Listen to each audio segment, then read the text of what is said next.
Theo tinh thần Phật dạy, tất cả chúng ta đều sống trong nhân quả. Sống với quả hôm nay là do nhân đời trước. Quả lành dữ, khổ vui hoặc ngu trí sang hèn đều có nhân đời trước, chứ không phải ngẫu nhiên. Do con người tạo nghiệp không đồng nên sanh ra mỗi hoàn cảnh không đồng.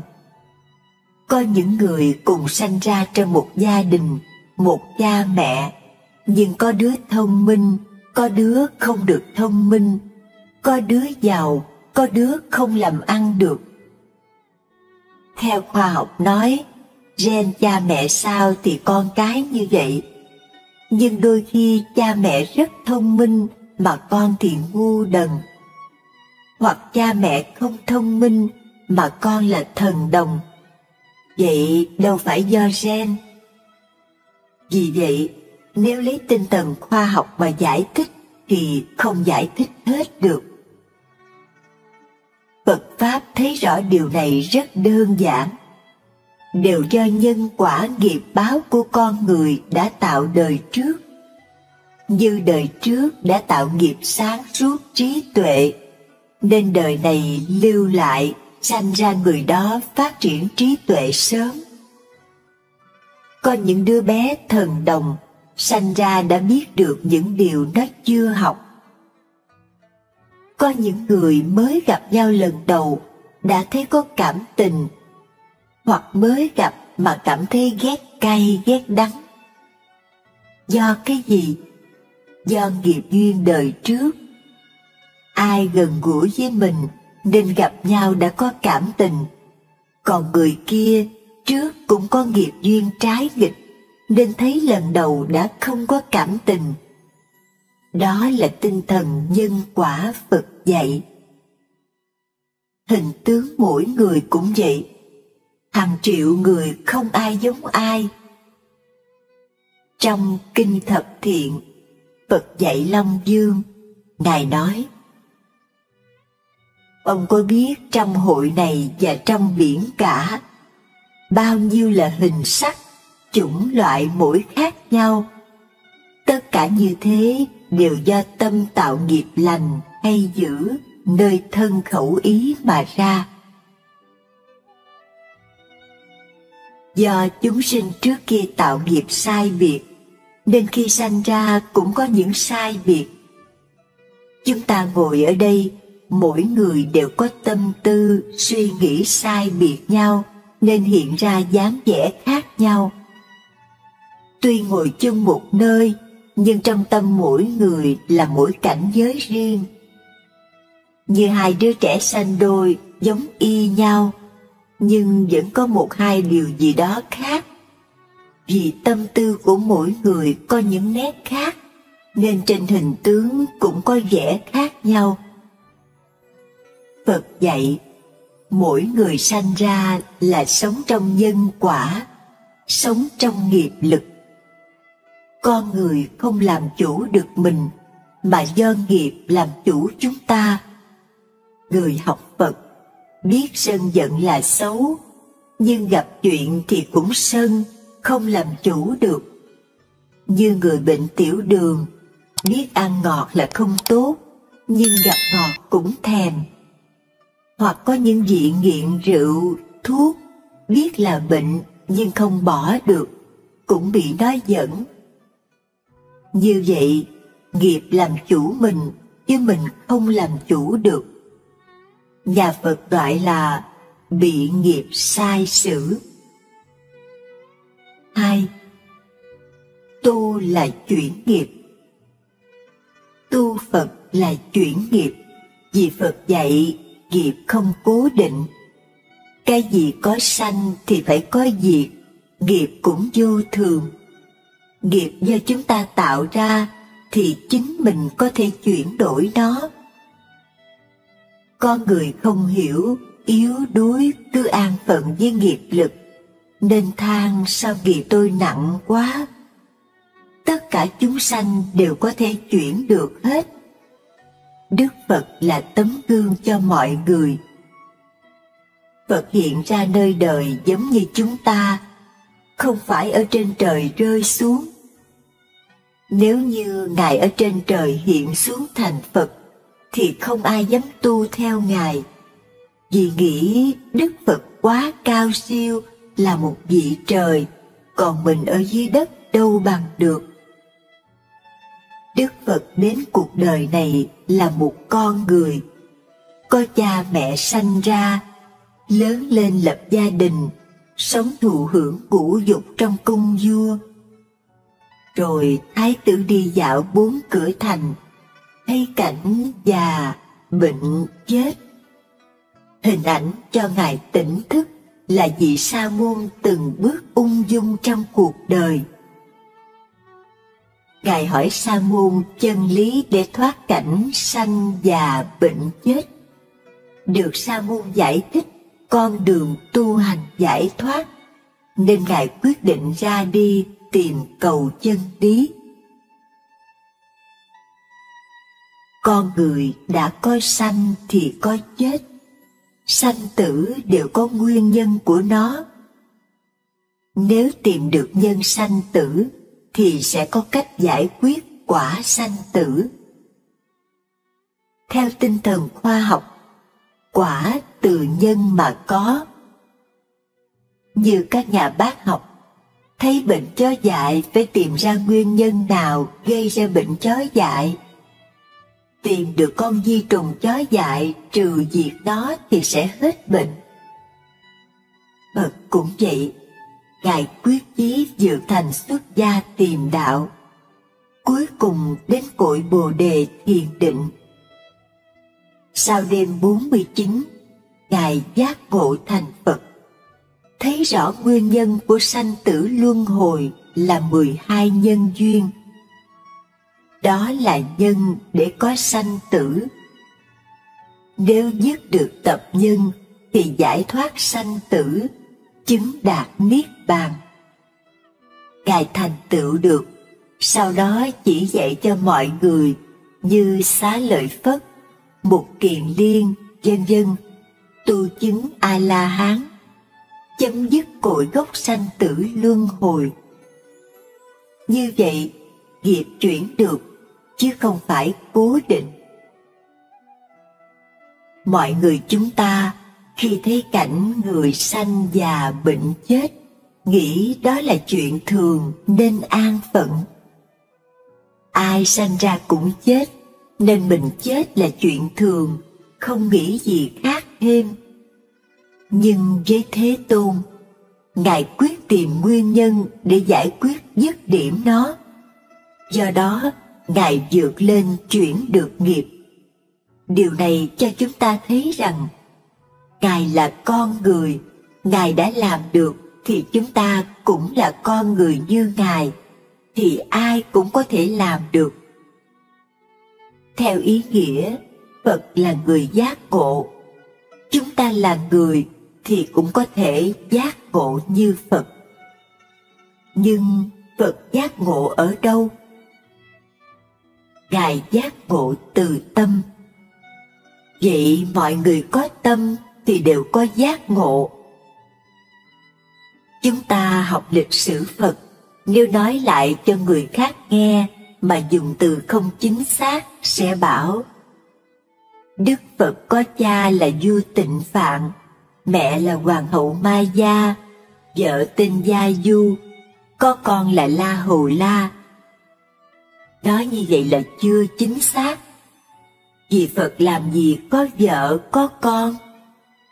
Thái tử Tất Đạt Đa mới có vợ có con, sống trong hoàng cung, rồi vượt thành xuất gia đi tìm đạo. Đến khi chứng ngộ mới gọi là Phật. Như vậy, Phật là một bậc toàn giác. Từ một con người bình thường, sau đó giác ngộ nên gọi là Phật. Như vậy, mọi người đều có thể tu chuyển nghiệp được. Chúng ta không nên mặc cảm: tôi tội lỗi quá, chắc tu không được. Nếu vậy, Phật ra đời làm gì? Phật ra đời để chỉ dạy cho chúng sinh tu. Tu là sửa, sửa cái xấu thành cái tốt. Cũng như Ương Quật Ma La là một tên sát nhân. Ông nghe theo lời thầy chỉ dạy, lấy 1000 lắm tay của người sâu thành chuỗi đeo sẽ được truyền dạy pháp bí yếu của ngoại đạo. Từ đó, ông đi giết người, lấy được 999 ngón tay, chỉ còn lại một ngón cuối cùng. Ai thấy ông cũng sợ nên tránh mặt hết. Khi đó, vua sai quân lính đến bắt ông ta về trị tội, nếu không là nổi kinh hoàng cho muôn dân. Bà mẹ nghe vậy lo sợ, nên đi đến báo cho ông hay. Nhưng ông lại định giết mẹ để lấy cho đủ số lượng 1000 lắm tay. Đức Phật dùng Phật nhãn quan sát, thấy ông có duyên hóa độ, và không muốn ông mang tội đại ngũ nghịch là giết mẹ. Nên Phật xuất hiện trước mặt ông.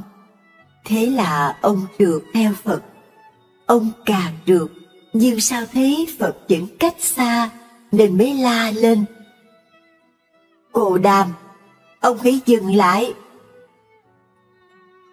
Đức Phật bảo: Ta dừng đã lâu rồi, chỉ có ngươi chưa dừng thôi. Ông ngạc nhiên hỏi: Ngài đang đi, tôi chạy không kịp mà nói dừng khi nào? Phật bảo: Ta dừng đây là dừng những tâm tham, sân, sát, nghiệp, vân vân. Những cái đó chính người chưa chịu dừng. Ngày đó, Ương Quật Ma La có sự tỉnh ngộ.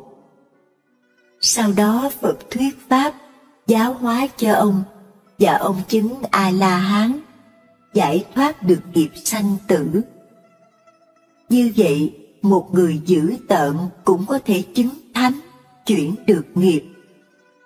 Cũng như tỳ kheo ni Liên Hoa Sắc, bà có sắc đẹp, trước cũng tạo nghiệp rất nhiều, sau được Ngài Mục Kiền Liên độ. Nhân duyên thế này: một hôm, tôn giả Mục Kiền Liên đi khất thực ngang khu vườn. Có một vị phụ nữ trung niên rất đẹp đứng đón, dùng những lời lẽ mời mọc, gợi chuyện muốn chọc phá Ngài. Tôn giả Mục Kiền Liên là vị đệ nhất thần thông, nhìn qua biết đây là một cô gái kỹ nữ đến để mê hoặc mình. Tôn giả dùng thần lực thấy được những uẩn khúc chất chứa trong lòng người phụ nữ này, nên Ngài nói: Thật đáng thương cho cô. Tuy hình dáng bên ngoài thật đẹp, trang sức lộng lẫy, nhưng bên trong chứa đầy ô uế không dừng. Thân thể cô bất tịnh, tâm hồn cô ô uế dồn dẫy trong bùn nhơ, như con voi già đang sa lầy, dồn dẫy chừng nào nó càng lún sâu chừng ấy. Người phụ nữ nghe vậy giật mình, cảm xúc, rơi lệ. Tại sao vị này biết hết cảm xúc trong lòng mình? Cô mới thưa: Bạch tôn giả, Ngài đã biết rõ tâm của tôi cũng không qua mắt được Ngài. Tôi nghe danh Ngài là thần thông đệ nhất, tôi không tin thần thông có thể vượt qua được sắc đẹp. Tôi biết mình là người nhiều tội lỗi và cũng nghĩ đến việc hướng thiện. Nhưng bây giờ quá tuyệt vọng vì tội lỗi quá nhiều. Tôi là một kẻ không thể cứu vớt được, vì với một quá khứ ghê sợ, sau này tôi sẽ bị quả báo không lường trước được. Tôn giả Mục Kiền Liên an ủi: Cô không nên tự làm khổ mình như vậy, cũng đừng có thất vọng. Tội nghiệp dù có nặng đến đâu, nếu một phen sám hối thì đều có thể cứu vãn. Y phục dơ có thể giặt giũ cho sạch, thân thể ô uế có thể dùng nước tẩy rửa. Tâm không thanh tịnh có thể dùng Phật Pháp rửa sạch. Dòng sông nhơ nhớp chảy ra biển cả, biển lớn có thể làm sạch được nước trong sông. Lời dạy của Đức Thế Tôn chúng tôi cũng đủ sức làm lòng người ô uế trở nên thanh tịnh khi biết sám hối những tội nghiệp quá khứ. Tôn giả Mục Kiền Liên đã đem lại niềm tin cho Liên Hoa Sắc. Tội lỗi nhiều nhưng cũng có thể rửa sạch nếu chúng ta biết chuyển hóa tu tập. Nhưng cô lại thưa, tội lỗi quá khứ của tôi quá khủng khiếp. Tôi kể ra e tôn giả bỏ chạy. Tôn giả Mục Kiền Liên nghe vậy cũng cố an ủi. Cô hãy nói ra đi. Cô nói, tôi tên là Liên Hoa Sắc, con gái của vị trưởng giả giàu có trong thành Đức Xoa Thi La. Năm 16 tuổi, cha mẹ lập gia thất cho tôi, nhưng không lâu cha tôi qua đời. Bà mẹ quá bụa, bèn tư thông với chồng tôi. Biết được việc này tôi quá đau lòng. Lúc ấy tôi sanh được một đứa con gái, tôi bỏ lại cho chồng nuôi. Sau đó tôi tái giá với một người ở tỉnh khác. Anh ta là một thương gia. Nhân một lần đi buôn bán xa ở thành Đức Xoa Thi La trở về, anh ta lén mua một nàng thiếp giấu riêng ở một nơi nào đó. Tôi được người cho biết và nổi máu ghen. Tôi quyết tìm người con gái đó để xử cho một trận. Nhưng khi gặp mặt, tôi mới té ngửa. Không ai xa lạ, mà đó chính là đứa con gái chồng trước của tôi. Nói đến đó bà khóc nghẹn. Tôn giả an ủi, cô không nên thương tâm quá độ. Người mà biết rõ quá khứ vị lai thì xem đó là luân hồi nhân quả. Đó là nhân quả mà cô đã tạo đời trước, nên bây giờ nó trở lại, chứ không phải ngẫu nhiên đâu. Thật ra, đời người là một bể khổ. Sau đó cô kể tiếp, với nỗi khổ đau như vậy, tôi bỏ nhà đi. Bắt đầu tôi chán ghét thế gian, nên mang thân này làm kỹ nữ mua vui cho thiên hạ, đùa cợt với mọi người đàn ông, khiến cho gia đình họ tan vỡ, vợ họ đau khổ để trả thù đời. Do đó tội lỗi tôi không thể lường được. Tôi chỉ biết kiếm tiền để xài phung phí, gieo bao đau khổ cho người. Bây giờ đây tôi không biết phải sám hối như thế nào. Tôn giả Mục Kiền Liên nghe qua, biết cô còn chút thiện tâm, mới đem giáo lý nhân quả của Phật giải thích cho cô nghe. Mọi việc đều có nhân, có quả. Do nhân đời trước đã tạo, nên đời này phải chịu quả báo như vậy. Bây giờ muốn chuyển đổi thì phải khéo tu, chứ không phải để như vậy hoài. Sau khi nghe tôn giả thuyết pháp, Liên Hoa Sắc tỉnh ngộ, mới đi theo tôn giả về gặp Phật. Sau đó bà được Phật độ, tu hành chứng thánh vị A-la-hán, cũng nổi tiếng đệ nhất thần thông trong hàng ni chúng. Đây là bài học đánh thức mọi người thấy rằng, dù cho tội lỗi nhiều như vậy, thì tánh giác cũng không mất. Nên nhà Phật có câu, nhất thiết chúng sinh giai hữu Phật tánh. Tất cả chúng sinh đều có Phật tánh. Người nhiều ác nghiệp, nếu tỉnh giác tu hành, có thể chuyển đổi thành thánh. Vậy thì số phận, định mệnh có thể chuyển, chứ không phải an bày như nhiều người đã nghĩ. Liên Hoa Sắc tội lỗi nhiều như vậy mà còn chuyển được, tu chứng A-la-hán. Chúng ta ngày nay tội lỗi đâu nhiều như bà mà lại nghĩ không thể tu được. Chúng ta nếu chịu tu, chịu chuyển hóa thì sẽ có kết quả tốt.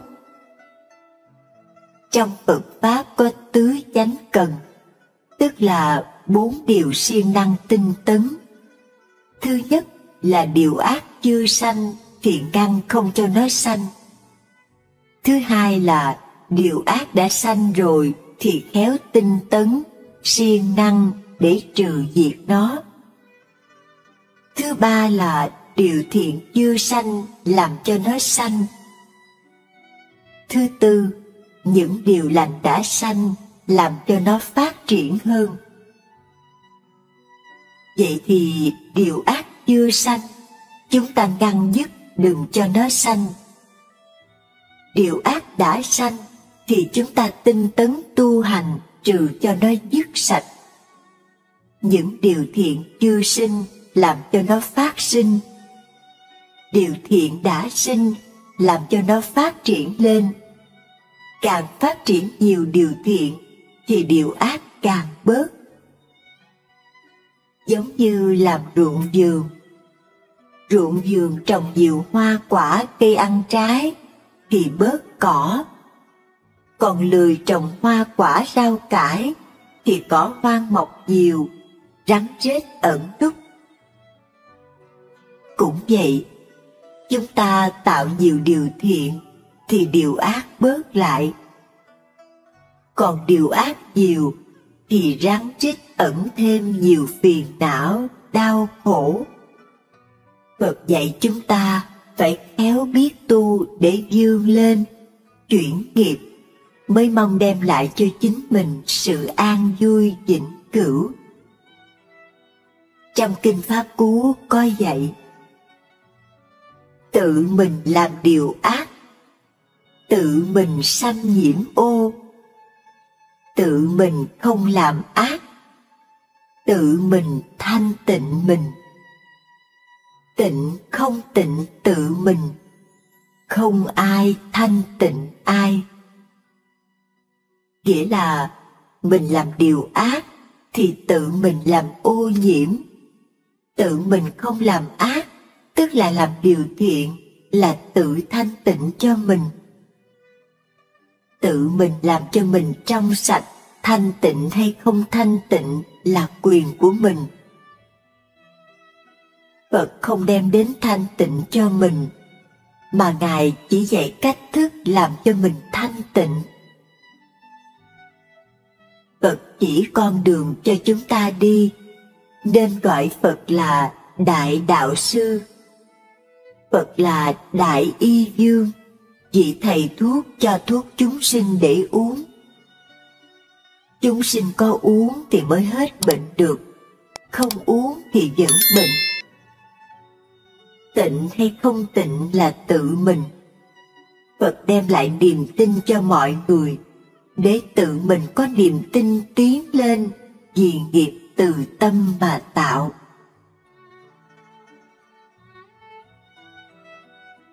Tâm nghĩ lành thì con người làm lành, tâm nghĩ ác thì con người làm điều ác, tâm sân thì tạo nghiệp sân, vân vân. Cho nên tâm là gốc của nghiệp.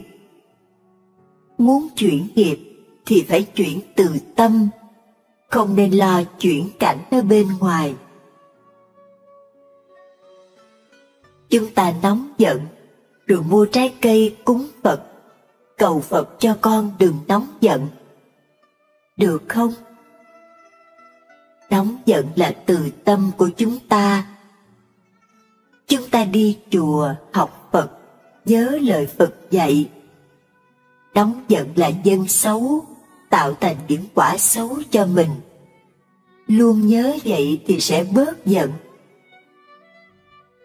Hết giận thì thanh tịnh. Phải tự mình chuyển hóa như vậy, không phải chỉ lo cầu Phật bên ngoài. đạo Phật rất thực tế. Chúng ta học Phật phải chứng nghiệm được lời Phật dạy ngay trong đời sống, chứ không phải đợi qua kiếp sau. Đây là một chân lý, là lẽ thật ngay bây giờ. Chúng ta thực hành chứng nghiệm ngay cuộc sống này sẽ bớt phiền não, thêm an vui.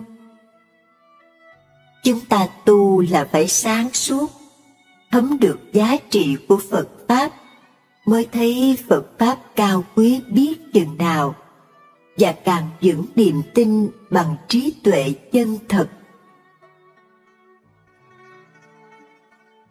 Như vậy, muốn chuyển nghiệp phải chuyển tâm phải học Pháp. Phật có dạy bài kinh. Ngày xưa có vị Bà La Môn tu theo pháp Tịnh Thủy Hành, tức là dùng nước để rửa sạch tội lỗi. Mỗi ngày 2 thời sáng chiều, ông đều xuống nước tắm. Phật biết ông có chủng tử lành, nên đến cảm hóa, hỏi: và mục đích gì mà ông làm hạnh đó? Ông bảo: tu dùng nước để rửa sạch tội lỗi. Buổi sáng tạo tội lỗi gì đó, buổi chiều xuống tắm để rửa sạch. Còn tối lỡ làm tội lỗi, thì sáng xuống tắm để rửa. Phật liền nói bài kệ cảnh tỉnh: chính pháp là ao hồ, giới là bến nước tắm. Không cấu uế, trong sạch, được người lành tán thán. Tức là lấy chính pháp làm ao hồ, giới là bến nước tắm. Giới là những điều mà Phật ngăn cấm. Người Phật tử quy y thọ 5 giới, thì giới là bến nước tắm đó. Xuống bến nước tắm đó thì không cấu uế, trong sạch. Tắm bằng nước Phật Pháp thì trừ được uế tạp, sạch hết tội lỗi mới qua bờ bên kia. Người trí luôn tắm bằng nước Pháp, trong sạch thân tâm, qua được bờ giải thoát.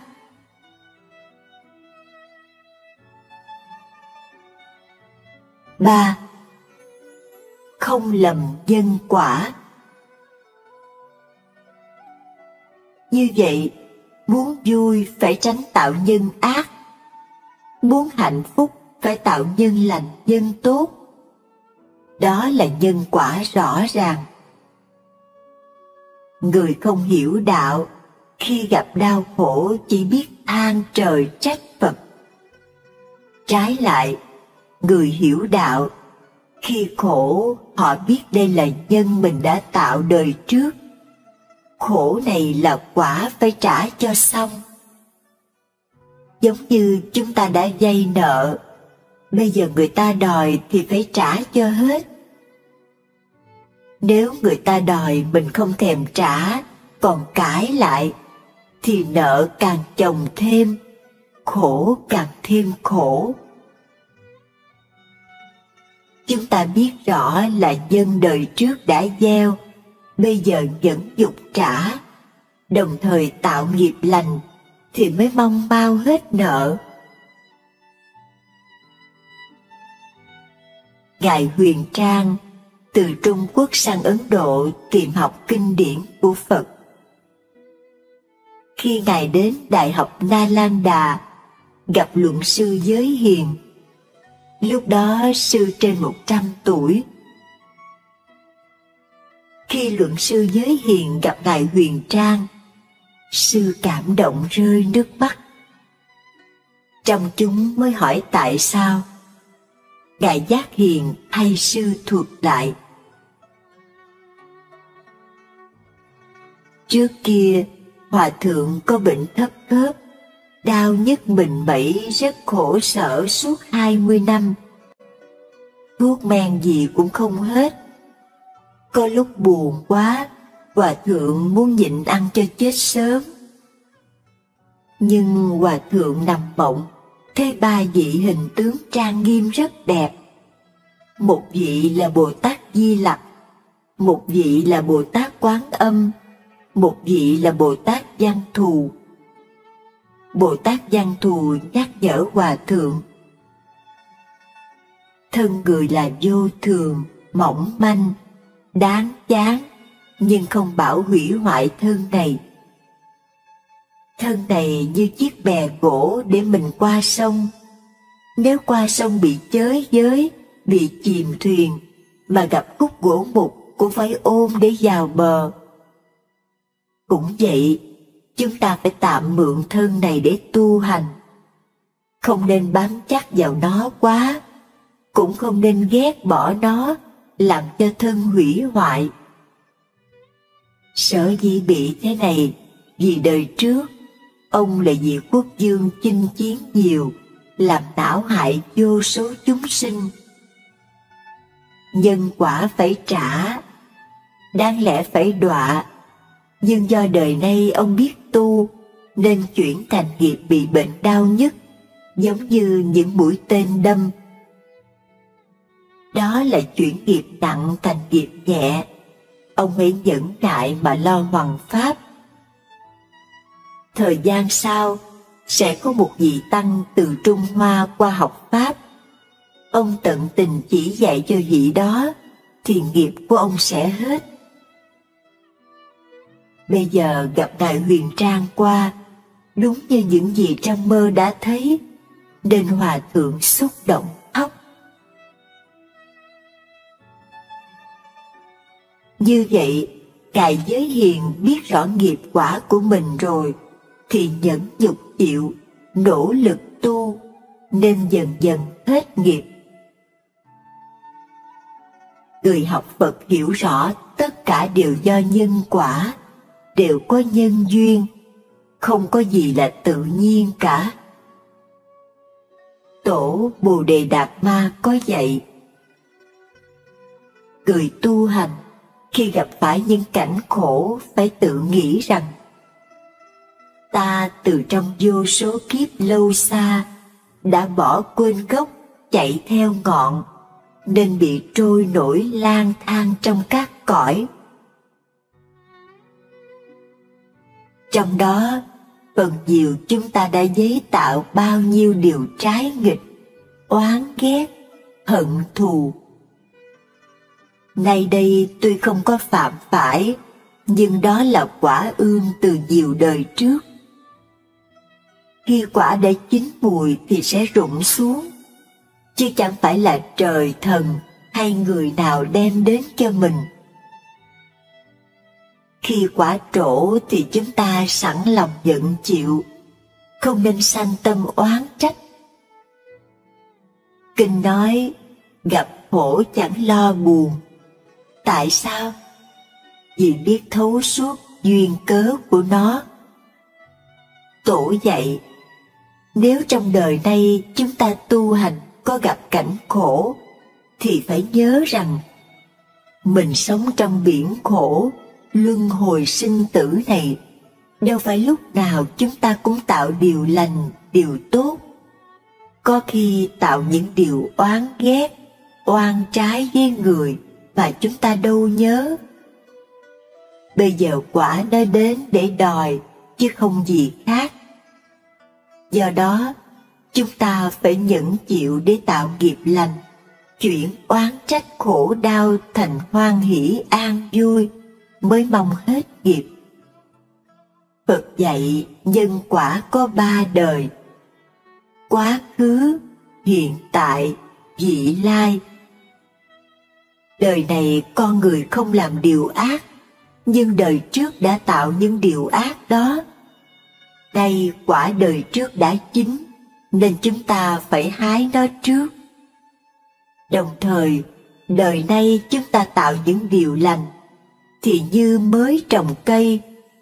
Cây nào trồng sớm sẽ có quả trước, cây nào trồng trễ sẽ có quả muộn.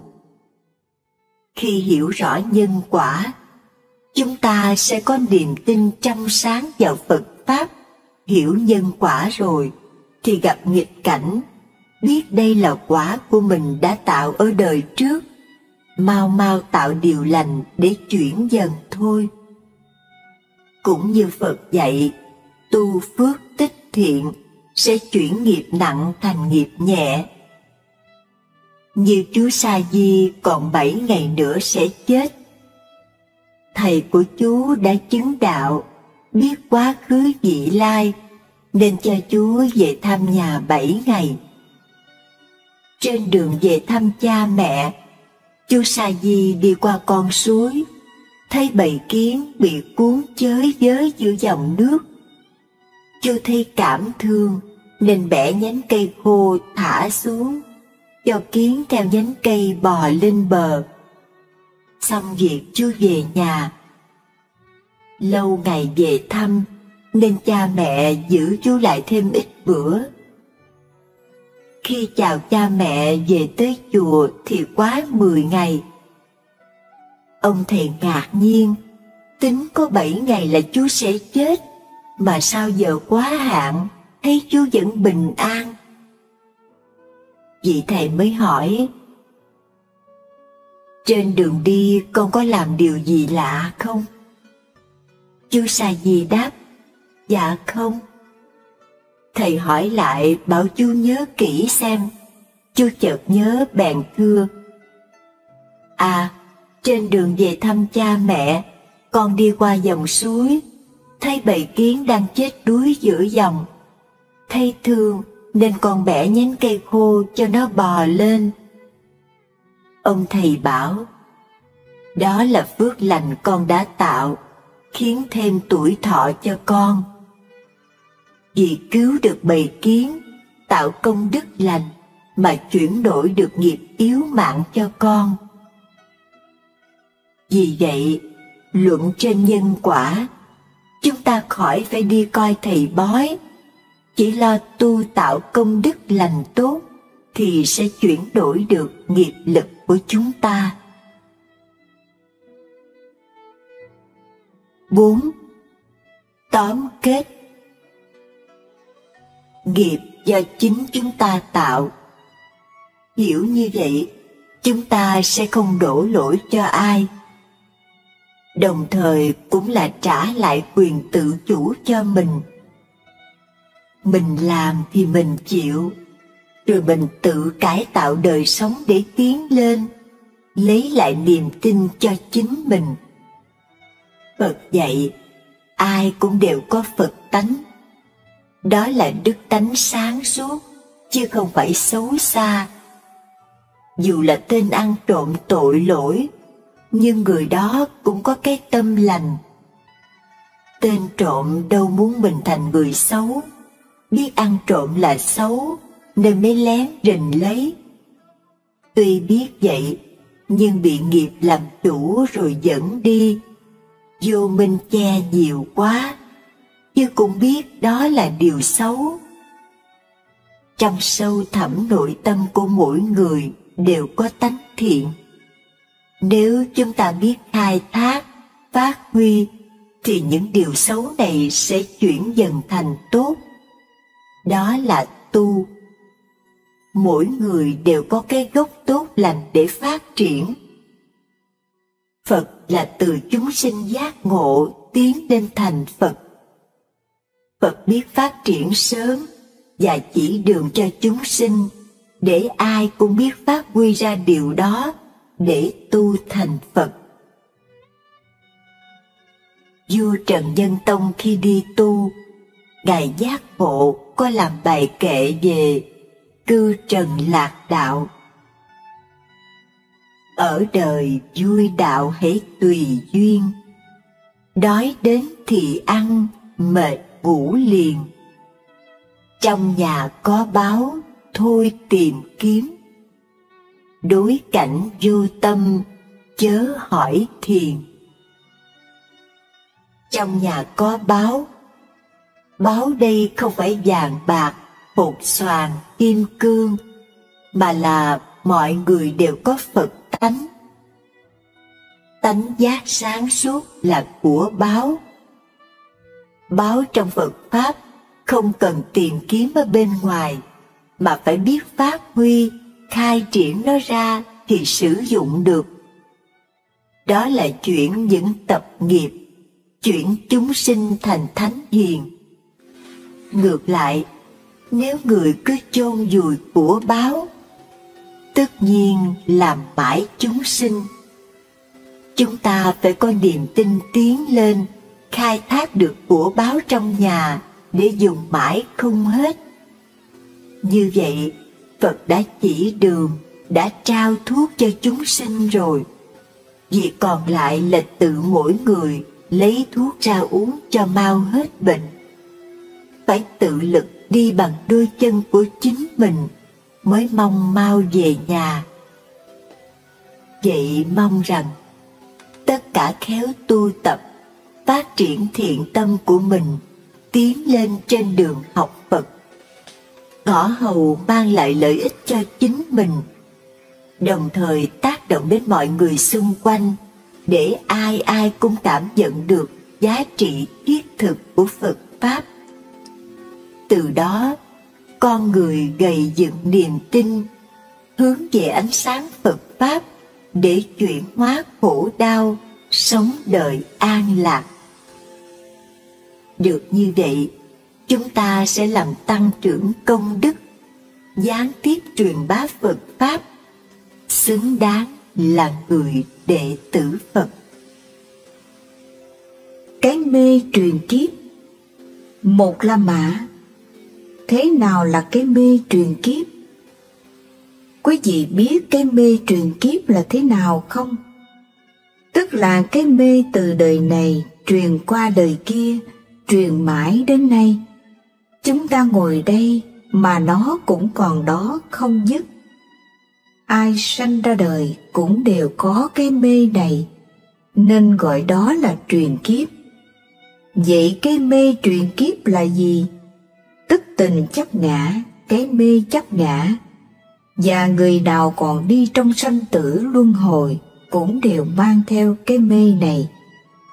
Nếu người không có cái mê này thì không còn đi trong sanh tử. Giả sử có đi vào sanh tử, làm gì thương chúng sinh mới vào.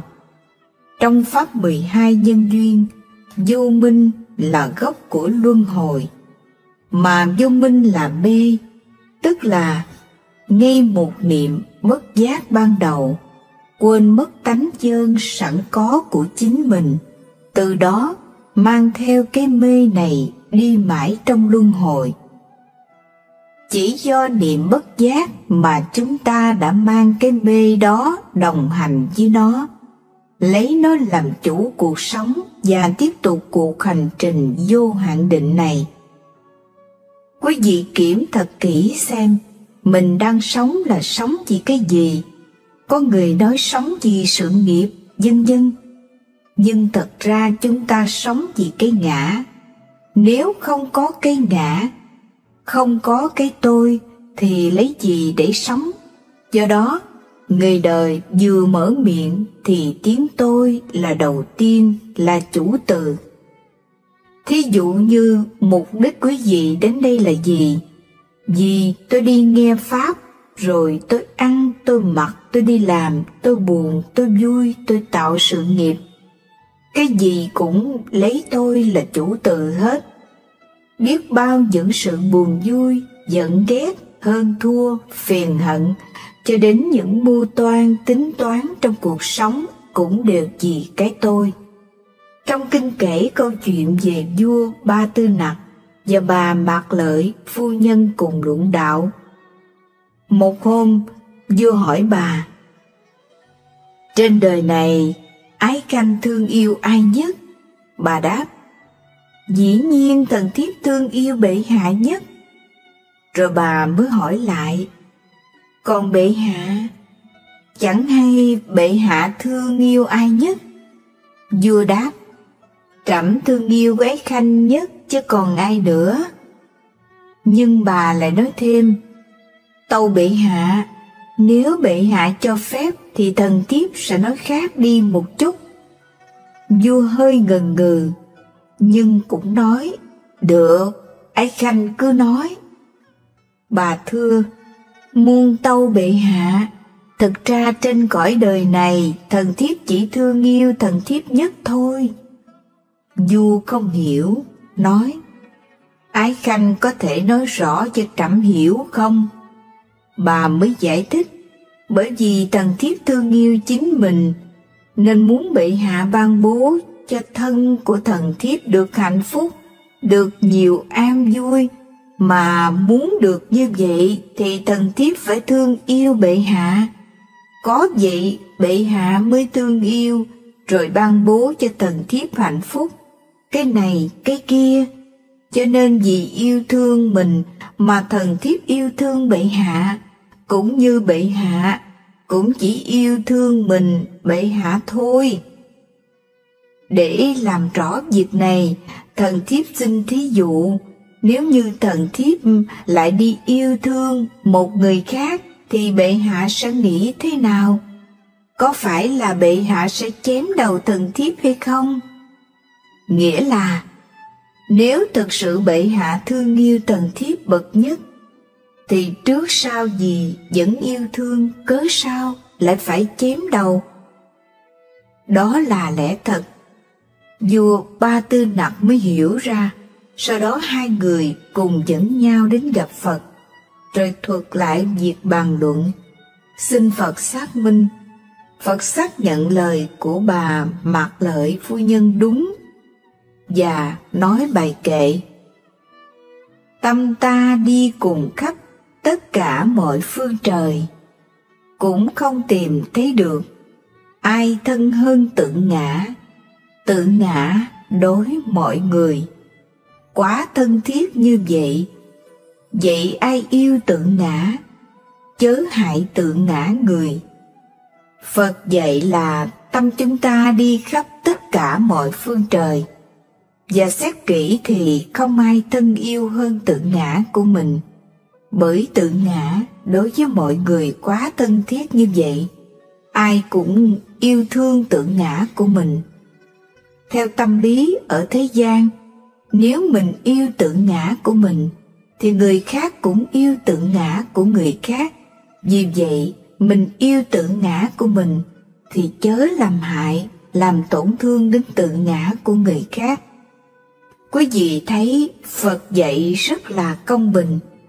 Hiện nay, chúng ta yêu tự ngã của mình, nhưng làm tổn thương tự ngã của người khác, luôn làm khổ nhau, sống cách biệt nhau là từ chỗ đó. Nếu biết y lời Phật dạy, thì cuộc sống sẽ rất vui, rất gần gũi. Vì mình biết yêu tự ngã của mình, nên càng tôn trọng tự ngã của người khác, thì làm sao có chuyện buồn vui với nhau. Chúng ta thì khác, vì tôn trọng tự ngã của mình, nhưng hạ thấp tự ngã của người khác, thì làm sao đến gần nhau được. Cho nên, Phật dạy rất là chí lý, mà đó là lẽ thật của thế gian.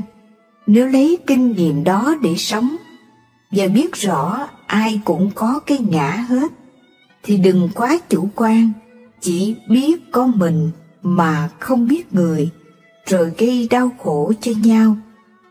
Theo tinh thần Phật dạy, thì phải biết mình biết người. Mình quý tự ngã của mình, thì cũng quý tự ngã của người khác, tức sẽ cảm thông đến gần với nhau hơn. Đó là Đức Phật dạy cách sống còn trong tương đối, nhưng không phải là chỗ rốt ráo. Đừng nghĩ Phật dạy nếu người yêu cái ngã của mình thì phải quý tự ngã người, tức dạy thấy có ngã mà còn phải tiến lên quên ngã nữa. Trong Kinh Duyên Giác, Phật giải thích rõ vô minh là chấp thân tứ đại này là ta. Rồi tâm duyên theo bóng dáng của sáu trần bên ngoài là ta, tức là con người này gồm cả thân tâm đều không phải thật là mình, không thật là ta. Nó là cái sanh diệt tạm bợ vô thường, nhưng lại chấp cho đó là mình, đó làm vô minh. Tu Phật là phá cái vô minh này chứ không phải theo nó. Hai La Mã, học Phật là học tự ngã. Theo Ngài Đạo Nguyên, tổ của tông Tào Động Nhật Bản, dạy người học Phật là học đạo, tức là học tự ngã. Học tự ngã là buông bỏ tự ngã, mà buông bỏ tự ngã là giác ngộ các pháp. Giác ngộ các pháp là buông bỏ thân tâm của mình và của người. Học đạo đơn giản như vậy, tức là buông xả cái ngã chứ không gì khác. Cũng như thiền sư Pháp Loa dạy, yếu chỉ của thiền định là thân tâm đều xả, nghĩa là học Phật để thực sự thấy rõ chính mình, rồi chuyển hóa mình. Ban đầu là thấy rõ chính mình, rồi tiến lên là quên mình, để sống trở lại con người xưa nay. Quý vị biết chính mình là gì không? Là không thật. Hiện tại, con người của chúng ta đầy tham lam, bỏng sẻn, sân hận, si mê, ghen ghét, hơn thua, ích kỷ. Mọi người đều nghĩ đó là con người thật của mình. Chẳng lẽ quý vị chấp nhận con người thật của mình là như vậy, đồng hóa mình với những thứ đó hay sao? Tôi tham, tôi sân, tôi ích kỷ, đồng hóa những thứ đó là mình. Chẳng những thế, lại còn quá yêu thương nó, không dám bỏ, đó gọi là mê. Có một anh chàng nông dân cũng là Phật tử đến hỏi thiền sư Bằng Khuê: Bạch thầy, bản tánh của con vốn nóng nảy, xin thầy chỉ cho phải làm cách nào để sửa đổi. Thiền sư Bằng Khuê bảo: ông hãy đem tánh nóng nảy đó ra đây, ta sửa đổi giùm cho.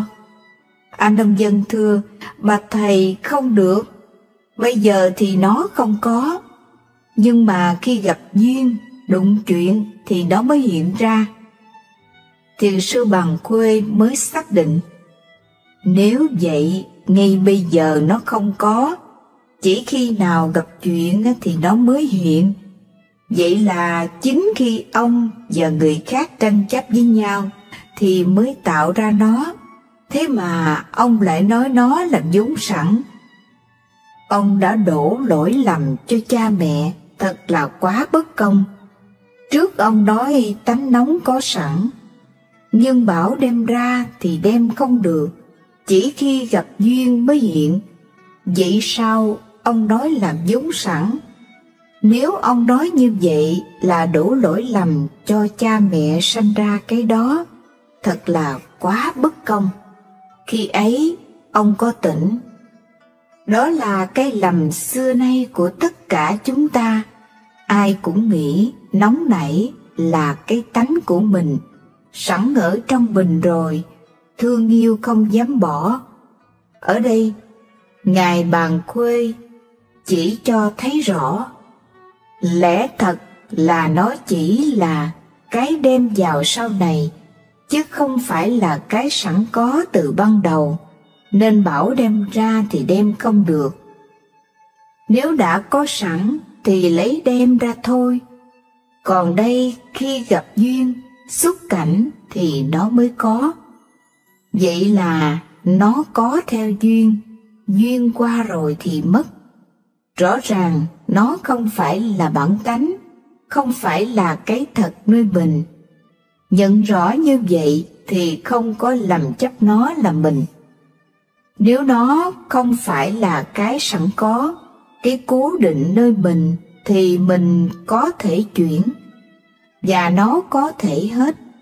Cho nên, nếu người khéo tu thì có thể chuyển hóa, vì nó không cố định, không có tánh thực, chắc chắn như vậy.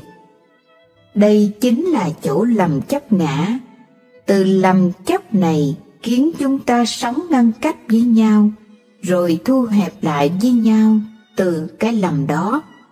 Khi đã thấy rõ như vậy, thấu suốt được lẽ thật, mới không đồng hóa mình với nó. Còn nghĩ đó là bản tánh của tôi tức là mình đồng hóa mình với nó rồi, mà đồng hóa mình với nó thì làm sao trừ nó. Một anh nông dân khác thỉnh thiền sư Vô Tướng đến nhà tụng kinh siêu độ cho người vợ của anh mới mất. Tụng xong anh mới hỏi: bạch thầy, thầy tụng kinh xong rồi, thầy có thể cho biết vợ tôi có thể được bao nhiêu lợi ích từ Phật sự này? Nghĩa là anh muốn hỏi người mất được tụng kinh cầu siêu như vậy được bao nhiêu công đức? Thiền sư Vô Tướng bảo: đương nhiên Phật Pháp như thuyền từ độ khắp, như ánh mặt trời soi khắp hết. Chẳng những vợ ông được lợi ích trong Phật sự này, mà tất cả chúng sinh cũng đều được lợi ích hết. Anh nông dân nghe vậy, tỏ vẻ không vui, thưa: vợ tôi rất là yếu đuối. Nếu những chúng sinh khác mạnh hơn, thì họ đoạt mất công đức của nàng hết rồi. Có thể xin thầy chỉ tụng kinh siêu độ cho riêng một mình vợ tôi, chẳng cần phải hồi hướng cho những chúng sinh khác.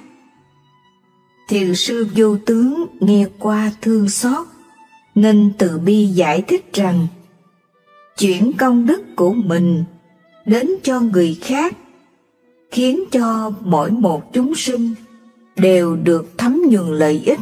Đó là pháp môn tu trì rất hay khéo. Hồi hướng nội dung là hồi sự mà hướng lý, hồi nhân để hướng đến quả, hồi tiểu hướng đại, tiểu thừa đến đại thừa. Như ánh sáng, nó không chiếu rọi chỉ một người, mà chiếu rọi hết mọi người. Cũng như mặt trời trên hư không, muôn vật đều được chiếu soi. Một hạt giống có thể sanh ra muôn ngàn quả trái.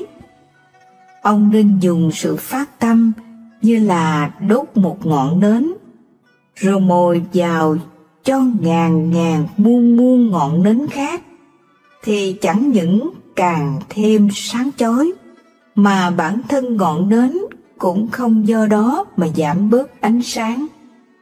Nếu như người người đều có quan niệm như thế, thì thân nhỏ bé của chúng ta đây thường do sự hồi hướng của ngàn ngàn muôn người mà nhận được rất nhiều công đức, còn vui nào hơn nữa. Nên người học Phật chúng ta phải đối với tất cả chúng sinh đều bình đẳng. Ngài giải thích rất hay, rất chí lý. Nhưng anh nông dân này, anh cố nói thêm nữa. Theo giáo nghĩa thầy nói rất hay, nhưng xin phá lệ cho.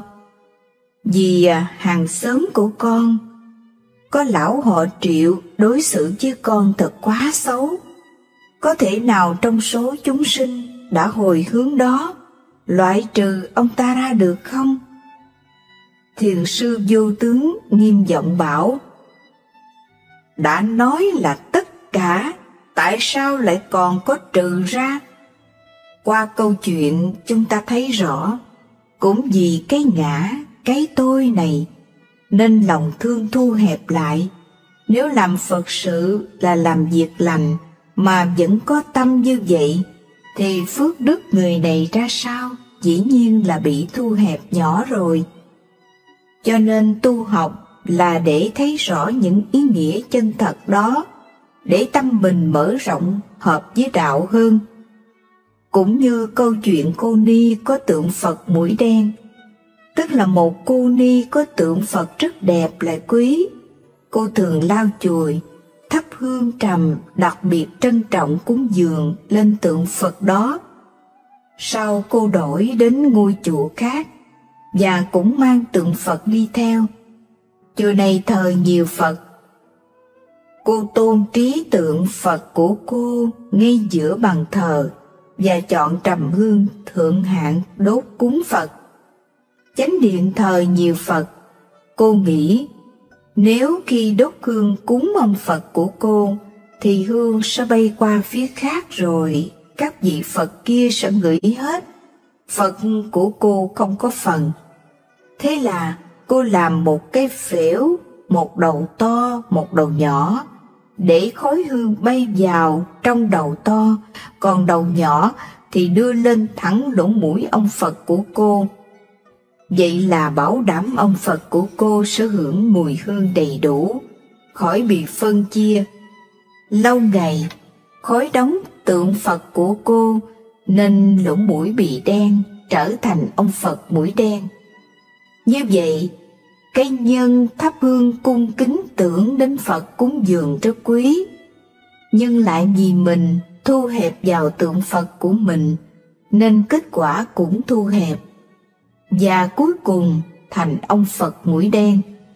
Mà đen thì mất sáng chói. Đúng ra Phật đồng thì sáng chói, nhưng lại mất vẻ sáng chói. Lẽ thật Phật nào cũng là Phật, tại sao có Phật của tôi? Đó là tâm còn thu hẹp, nên kết quả không tròn tốt, thành ra biến ông Phật thành lỗ mũi đen. Từ nội dung câu chuyện nói đến ông Phật của tôi, còn chúng ta thì là thầy của tôi, chùa của tôi, Phật tử của tôi, đạo tràng của tôi. Bao nhiêu cái tôi đó mà thành vui buồn với nhau, có khi đưa đến thù ghét nhau. Quý vị thấy phải không? Nhân ban đầu là tốt, nhưng đưa đến quả không được tốt. Có khi nhân lành mà đưa đến quả dữ, cho nên cái tôi rất là nguy hiểm. Bởi vậy, thiền sư Buddhadasa ở Thái Lan trong một quyển sách tựa là Cái ta nguy hiểm, có một đoạn ghi rằng: hễ khi nào mà ý tưởng ta vừa có là có khổ ngay. Hãy nắm lấy nguyên tắc quan trọng này, rồi thì bạn được đứng vững vào một cương vị để cho bạn tìm hiểu tinh hoa của Phật giáo và hưởng được nhiều điều lợi lạc của Phật giáo, nhờ biết tận dụng lợi thế sanh làm người và được gặp Phật giáo. Tức là có ta là có khổ. Khi tìm hiểu Phật giáo đã nắm vững được những tinh hoa, những điều căn bản này rồi, thì mới thấy được những ý nghĩa sâu xa, mới cảm được những lợi lạc của Phật giáo đem đến. Và nên nhớ được sanh làm người, lại được gặp Phật Pháp là một duyên lớn đối với chúng ta. Nếu không khéo, nhiều khi tạo nhân lành mà quả không được tốt. Ba La Mã, con đường vô ngã. Qua đó, chúng ta thấy rõ học Phật hay đi vào con đường đạo Phật là phải đi qua cửa vô ngã. Ban đầu từ cạn rồi tiến đến sâu. Nếu không đi qua cửa đó là đi sai đường. Tuy quý vị ngộ sâu cách mấy đi nữa mà không đi qua con đường này, thì ngộ càng cao mà cái ngã càng thêm cao. Đó là nguy hiểm. Cũng vậy, tu càng lâu mà cái ngã càng cao thì phải kiểm điểm lại. Thí dụ, Phật dạy tu lục độ. Tu hạnh từ bi là để cái ngã của mình càng mở rộng, càng đến với mọi người. Nhờ mở rộng lòng thương hại mọi người, nên bớt nghĩ đến mình. Đó là đi vào cửa vô ngã. Nhẫn nhục để hạ bớt bản ngã. Giữ giới là ngăn bớt buông lung, cũng là đi vào con đường vô ngã. Nếu xét kỹ, do vọng chấp quân tập lâu đời nên thành thói quen. Giờ đây có khi chúng ta cũng biết rõ đó là mê lầm, nhưng vẫn cứ chấp. Mà đã là thói quen, là cái mới quân tập sau này. Nếu quyết chí bỏ, cũng có thể hết.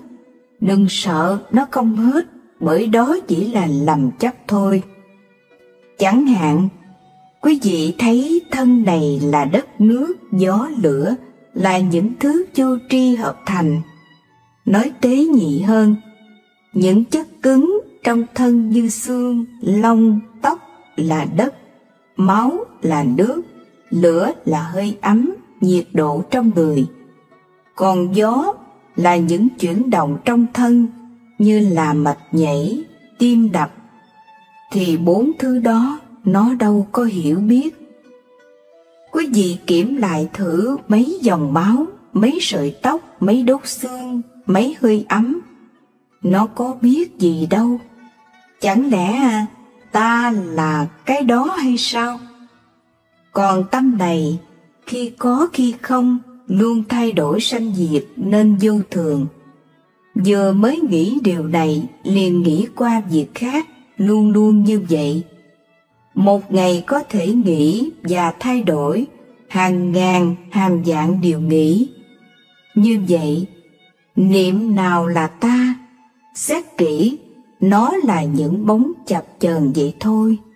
Nghi thân của chúng ta, một ngày nó cũng thay đổi không biết bao nhiêu là cái ta trong đó. Vậy cái nào là cái ta thiệt của mình? Thí dụ quý vị đi làm về, vợ ra chào, lúc đó ta là chồng. Khi đi vào trong nhà, đứa con đến thưa ba, lúc đó ta là cha. Gặp đứa cháu nội ra thưa ông, thì ta là ông nội. Vào bên trong gặp con chó nó mừng, lúc đó ta là chủ. Vào phòng trong gặp bà mẹ thưa mẹ, lúc đó ta là con. Nghe báo cáo bên phòng khách có người bạn đang chờ, bước qua phòng khách vào, lúc đó ta là bạn. Chỉ mới thời gian ngắn ngủi đó đã có bao nhiêu cái ta rồi. Nếu kiểm lại thì suốt cuộc đời có bao nhiêu cái ta. Để thấy rõ bao nhiêu cái ta đó là những nhãn hiệu dán vào thôi. Nhưng hầu hết con người đều lầm chấp vào những cái không thực, những nhãn hiệu bên ngoài đó. Vậy cái ta nào là thực? Trong Kinh Kim Cang Phật nói phàm phu tức chẳng phải phàm phu, nói chúng sinh tức chẳng phải chúng sinh, cho đến nói ngã cũng tức chẳng phải là ngã. Nói phàm phu nhưng chẳng phải là phàm phu, do mê gọi là phàm phu vậy thôi. Nếu chuyển hết mê thành Phật thì mất cái tên phàm, cho thấy phàm, thánh cũng là cái tên đặt ra thôi. Cho nên nếu mỗi người đang ngồi đây nhận rõ, hiểu được thấu chỗ này thì hay biết mấy. Tức mình là phàm phu, tức chẳng phải phàm phu. Trong đây chắc là ai cũng đều có nằm chim bao. Khi quý vị nằm chim bao, lúc đó thấy ra sao? Thấy có thêm một cái tôi đi đây đi đó, cũng buồn vui giận ghét. Có khi bị cọp rượt cũng sợ chạy, rồi gặp được ai cho viên kim cương cũng mừng. Nhưng có khi nào quý vị đặt câu hỏi lại, như vậy cái tôi mà bị cọp rượt chạy, cái tôi được viên kim cương vui mừng, rồi cái tôi đi đây đi đó, cái tôi buồn vui giận ghét. Và cái gì mà thấy lại những cái đó? Thành ra còn có một cái thấy lại nó là rõ ràng có hai cái tôi. Hiện tại sự sống của chúng ta cũng vậy, đang sống với cái tôi thứ hai, thứ ba. Còn cái biết được mấy cái tôi đó thì hình như ít ai nhớ tới. Nhưng nếu nghiệm kỹ lại, được cái tôi trong chim bao thì sẽ tỉnh lại. Vậy có ai tỉnh chưa? Khi kiểm lại thì ai cũng có thêm cái tôi, cho nên ai cũng đều dư hết. Nhưng tưởng thiếu nên cứ đi tìm rồi thêm vào. Thật ra, tu chỉ là buông bớt thôi chứ không gì khác. Buông là nhẹ mà thêm vào là nặng. Như quý vị mang cái túi đi đường, nếu cho vật vào thì mang nặng thêm, còn bỏ bớt ra thì nhẹ. Việc tu cũng vậy, nếu buông bớt thì nó nhẹ. Xưa có Phạm Chí Hắc Thị tu chứng ngũ thông, thuyết pháp rất hay. Một hôm, có vua trời đến nghe ông thuyết pháp. Nghe xong vị ấy báo cho biết, ông chỉ còn sống 7 ngày nữa thôi. Nghe rồi, Phạm Chí hoảng sợ năn nỉ xin vị ấy cứu giùm. Vị ấy nói tôi cũng không cứu được, nhưng hiện nay có Đức Phật ra đời đang ở nơi ấy. Ngài có thể đến gặp Phật, Phật có thể cứu Ngài giải thoát sinh tử. Phạm Chí dùng thần thông bay đến gặp Phật. Trên đường đi, thấy có 2 cây ngu đồng nở hoa đẹp ở ven đường. Ông mới dùng thần thông bứng 2 cây ngu đồng, 2 tay cầm đến dâng lên Phật. Khi gặp Phật, Phạm Chí cần cầu pháp giải thoát sanh tử. Bấy giờ Phật bảo ông hãy buông đi. Thì ông buông cây ngu đồng bên tay trái xuống. Phật bảo buông đi. Ông buông luôn cây bên tay phải ra. Phật bảo buông nữa đi. Ông ngơ ngác nói: Bạch Thế Tôn, 2 tay con cầm có 2 cây. Thế Tôn bảo buông thì con đã buông, giờ còn bảo buông gì nữa? Phật nói: Ta đâu có bảo ông buông 2 cây ngu đồng. Ta bảo buông lần thứ nhất là buông 6 căn, lần thứ 2 là buông 6 trần. Còn cái buông thứ 3 là buông 6 thức, tức là 6 cái biết phân biệt nơi mắt, tai, mũi, lưỡi, thân, ý của mỗi người. Buông được 3 cái đó là giải thoát sanh tử. Ngay đó Phạm Chí giác ngộ. Quý vị thấy Phật dạy rất đơn giản, chỉ có 3 cái buông thôi. Nghe nói thấy dễ, nhưng khi làm thì khó. Thật ra không có gì khó cả, chỉ vì từ lâu quen chấp những suy tưởng là mình, giờ nhận rõ buông bớt dần đi. Nhiều khi chúng ta cứ nghĩ những cảnh này chi phối mình, hoặc là tướng đó làm động tâm mình, tức tâm bị tướng chi phối. Nhưng quán kỹ, tâm thì nơi mình, còn tướng cảnh thì ở bên ngoài. Tâm ở đây, còn cái hoa hoặc là tường vách ở đằng kia, 2 cái đó nó cách rất xa, thì có dính dáng gì với nhau đâu. Thứ nữa là tâm có biết rõ ràng, còn tướng thì vô tri, vậy nó đâu dính gì với nhau. Nhưng tại sao chúng ta cứ gắn chúng vào với nhau? Chính vì chúng ta gắn cái tôi vào trong đó, rồi tưởng tượng, phân biệt mới gây ra bao buồn vui, giận ghét, thành rắc rối. Thật sự thế gian này hay là thế giới vốn là thanh bình, an ổn, không có chuyện gì hết. Nhưng tại chúng ta chen vào gây rối. Thí dụ chiếc xe hơi để ngoài xa kia, nó cũng đâu có nói đẹp xấu gì, nhưng do chúng ta thấy chiếc xe rồi đánh giá là đẹp thượng hạng, liền khởi tâm lên mới bắt đầu gây rối. Cũng vậy, bình hoa này đứng đó rất là thái bình, do con người thấy rồi xen cái tôi phân biệt vào. Tôi thấy hoa như vậy, anh kia thấy hoa như thế kia, từ đó mới có sanh chuyện. Trả qua về vị trí nguyên thủy của nó, hoa chỉ là hoa thôi, hoa đâu có nói đẹp nói xấu gì, đẹp xấu là do mình. Nói rộng ra ngoài thế gian, Thường ai cũng nói núi cao sông sâu, nhưng hỏi lại, núi có nói nó cao, sông có nói là sâu không? Núi là núi, nó có nói cao, nói thấp gì đâu, bởi người khi trước từng thấy ngọn núi thấp hơn, giờ thấy ngọn núi này lại cho là cao. Nhưng có người lại nói núi này không cao gì hết so với ngọn Hy Mã Lạp Sơn. Thành ra cái cao cái thấp là do mình.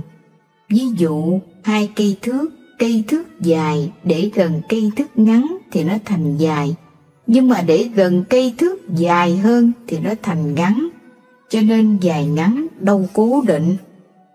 Hiểu rồi mới thấy được cái gốc mê lầm của chúng ta. Quý vị nhớ lại ngày xưa đọc truyện Kiều của Nguyễn Du, bình luận câu: cảnh nào cảnh chẳng đeo sầu, người buồn cảnh có vui đâu bao giờ. Rồi chúng ta cũng theo đó bình văn. Nhưng giờ học Phật rồi, xét kỹ lại thì cảnh nó có đeo sầu không? Tại sao cảnh lại thành sầu? Do chúng ta sầu rồi đeo vào nó, rồi đổ thừa là cảnh đeo sầu. Đó là cái lầm của tất cả chúng ta. Do sống với cái tưởng, rồi từ tưởng đó chúng ta mới gán vào cảnh, dính với cảnh, rồi đổ thừa cho cảnh mà không thấy được cái gốc nơi chính mình. Và nếu không thấy được lẽ thật này thì tu cũng chướng ngại, cứ đổ thừa tại cảnh làm chướng, làm khó, rồi bỏ cảnh này đi tìm cảnh khác. Nhưng nếu tâm không chuyển thì tìm cảnh khác có hết buồn không? Nếu tâm mình bất an thì vào núi nó cũng bất an. Thí dụ ở chỗ động ồn ào thì tâm bất an, nếu không khéo chuyển tâm bất an thì vào núi nó cũng gặp những cảnh quấy nhiễu rồi vẫn bất an tiếp. Ở đây ngồi nghe xe chạy hoài nên tâm bị động, còn vào núi thì cọc gầm dượng hú cũng động. Như câu chuyện của tiên nhân Quốc Đầu Lâm Phất đã tu chứng tới sức định phi phi tưởng xứ. Một hôm đang ngồi thiền bên mé nước gần rừng, nghe chim kêu cá lội quấy động. Ông nổi sân tâm, bất an mất định. Ông mới phát nguyện sau này sẽ sanh làm con chồn bay để ăn hết mấy con vật trên bờ lẫn ở dưới nước luôn. Quý vị thấy đó là do tâm mình chưa khéo chuyển thành động tâm, phát nguyện ác, sao bị đọa làm thân chồn bay, chịu nhiều đau khổ. 5 La Mã tóm kết.